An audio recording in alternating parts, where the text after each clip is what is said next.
Bună ziua! Mă numesc Macrișoara Anisia.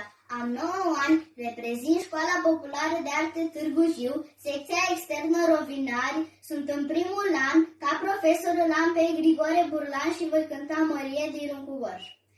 Mărie din Rum cu Gorj, te iubesc de nu mai pot, că ești Mărie frumoasă, te-ar vrea mama nor în casă, că ai obrajii rotunjori și glas de privighetori.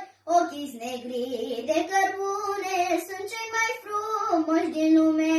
Când te văd trecând la jiu, cu zăvelca prinsă în brâu, cu floroșii în cosiță și purânduri pe alpiță, stau în loc și te privești și de doruți mă topesc și întrebi inimioara cum să fac să fii a mea.